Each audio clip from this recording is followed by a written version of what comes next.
মুখ্যমন্ত্ৰী ডক্টৰ হিমন্ত বিশ্ব শৰ্মাই শ্বহীদ স্মাৰক নিৰ্মাণ কৰিছে। বিজেপি নেতা শ্বহীদ বেদী ভাঙিছে। শ্বহীদ দিৱসৰ দিনটোতে শ্বহীদ বেদী ভঙাৰ এই উদ্বেগজনক আৰু শ্বহীদক অপমান কৰা খবৰটো আহিছে শোণিতপুৰ জিলা নদুৱাৰ সমষ্টিৰ ইটাখোলাৰ পৰা। শ্বহীদ বেদী ভাঙিলে মধ্য নাগশংকৰ গাঁৱৰ পঞ্চায়তৰ বিজেপি সভাপতি লক্ষীকান্ত বৰাই। শ্বহীদ বেদী ভাঙি বিজেপি গাঁও পঞ্চায়তৰ সভাপতিগৰাকীয়ে ওলোটাই আছুৰ নেতাকৰ্মীকহে তুচ্ছ তাচ্ছিল্য কৰি নেতাগিৰি প্ৰদৰ্শন কৰে। আছু আৰু বিজেপি নেতাগৰাকীৰ তৰ্কাতৰ্কিৰ ভিডিঅ' ভাইৰেল। ক্ষোভত ফাটি পৰিছে সদৌ অসম ছাত্ৰ সন্থাৰ বিজেপি নেতা লক্ষীকান্ত বৰাৰ বিৰুদ্ধে ব্যৱস্থা গ্ৰহণৰ দাবী তুলি মুখ্যমন্ত্ৰীৰ হস্তক্ষেপ বিচাৰিছে শোণিতপুৰ জিলা ছাত্ৰ সন্থাই।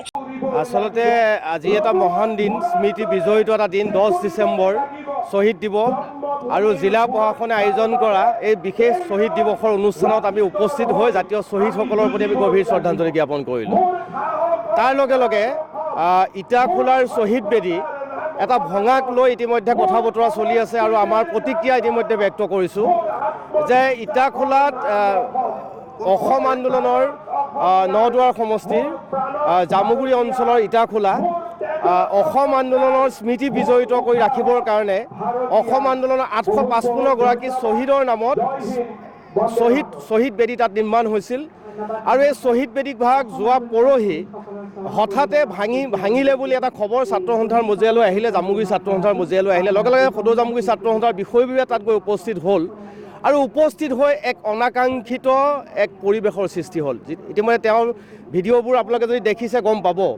তেওঁ এগৰাকী বৰ্তমান মধ্য নাগশংকৰ গাঁও পঞ্চায়তৰ সভাপতি আৰু একালৰ নিজকে প্ৰাক্তন ছাত্ৰ সন্থাৰ বিষয় বুলি কয়। আমাৰ প্ৰশ্ন যে কাৰ প্ৰৰোচনাত শ্বহীদ বেদী ভাগ আজি ভাঙিবৰ কাৰণে তেওঁ সক্ষম হ'ল। যি সময়ত সদৌ অসম ছাত্ৰ সন্থাই কেন্দ্ৰীয়ভাৱে অসম চৰকাৰে আজি জাতীয় শ্বহীদসকলৰ প্ৰতি শ্ৰদ্ধাঞ্জলি জনাই শ্বহীদ দিৱস উদযাপন কৰাৰ বিভিন্ন কাৰ্যসূচী হাতত লৈছে আৰু এই কাৰ্যসূচীৰ দুদিন আগত শ্বহীদ বেদীটো ভাঙিবৰ কাৰণে তেওঁক কোনে পৰামৰ্শ দিলে, কাৰ প্ৰৰোচনাত এই ব্যৱস্থা গ্ৰহণ কৰিলে আমি ছাত্ৰ সন্থাই তেওঁলোকক প্ৰশ্ন কৰিছোঁ। তেওঁ লক্ষীকান্ত বৰা, তেওঁ হৈছে মধ্য নাগশংকৰ গাঁও পঞ্চায়তৰ সভাপতি আৰু আমি ছাত্ৰ সন্থাই আমি অচিৰেই তেওঁৰ ওপৰত ব্যৱস্থা ল'বৰ কাৰণে মুখ্যমন্ত্ৰী ডাঙৰীয়া জিলা প্ৰশাসনক আমি দাবী জনাম।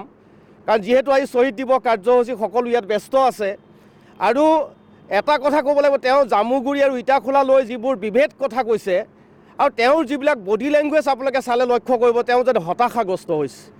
আমি তেওঁক সুধিব বিচাৰিছোঁ যে তেওঁ কাৰ পৰামৰ্শ মতে তেওঁ ছাত্ৰ সন্থাক কিয় বিষয়টো অৱগত নকৰিলে। আৰু সদৌ অসম ছাত্ৰ সন্থা হওক, শ্বহীদ বেদী হওক, এই গোটেই কথাবোৰ হৈছে কালিকা শক্তি।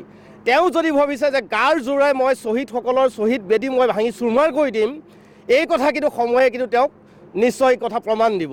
আৰু তাৰ লগে লগে আহি থকা দিনত আমি ইয়াৰ ওপৰত নিশ্চয় ব্যৱস্থা গ্ৰহণ কৰিব লাগিব।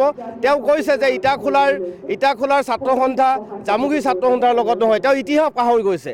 তাত বিনয় গৌতম আছিলে, তেওঁ সদৌ জামুগুৰি ছাত্ৰ সন্থাৰ সভাপতি আছিলে। সঞ্জীৱ দাস আছিলে জামুগুৰি ছাত্ৰ সন্থাৰ ভাৰপ্ৰাপ্ত সভাপতি আছিলে।